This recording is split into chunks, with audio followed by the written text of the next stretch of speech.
Allahu fuqi plot nga mëshira dhe mirësitë e tij, nga kujdesi për sigurinë tonë që Allahu na ruan dhe mbron, Allahu subhanahu wa taala ka angazhu melek. Allahu ka angazhu melek engjëj për më kujdes për ne. Shiqo ajetin 11 Ra'd. Çka thot Allahu dhul jalal? Lahu mu'aqqibat min bayni yadayhi wa min khalfihi yahfazunahu min amrillah. Ai njeriu, Allahu dhul jalal i ka caktu 4 melek njeriut që e përcjellin, e ndjekin hap pas hapi, kujdesen për sigurinë e tij, qoftë para tij, qoftë prapa tij. A i keni pa fëmijë të vogël?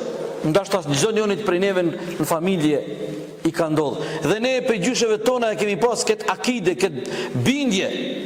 Allahu me melek i ruan sabit. Këtë antarët e familjes janë në shtëpi, krejt e këshyrin kur fëmija 7-8 muaj ose çfarë diun në 1 vjeta, 15 muaj, sa më rëndësi, prej ka uçit bjen, krejt mesin pa frym.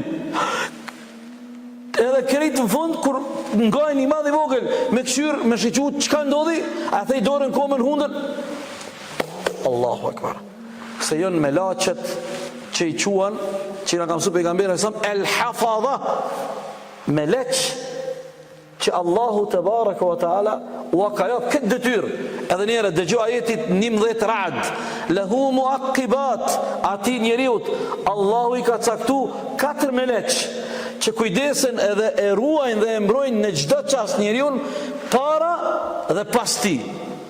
Krejt kjo fal mirësive të Allahu te baraka wa taala. Do të thotë Allahu dhul jalal 4 kujdestar prej melekëve i ka caktu për ty, me të rujt dhe me të mbrojt Allahu për sigurinë tënde në çdo çast nga jeta jote, pavarësisht cilën do aspekt jetës që ti jeton. S'është më rëndësi a punon në rrafsh, a punon në fush, a punon në bjeshk, a punon me rrym, a punon me aparatet rrezikshme, a punon me ndeti. Tash njerëzit lloj-lloj profesione kanë, ka profesione që kanë rrezikshmëri të lartë. Ka profesione që kanë rrezikshmëri të lartë. Çfarë do lloj momentumi, ajeti 11 i surës Ra'd na tregon se Allahu te baraka wa taala ka përcaktuar kujdestar prej melekëve për më kujdes për ty dhe për mua.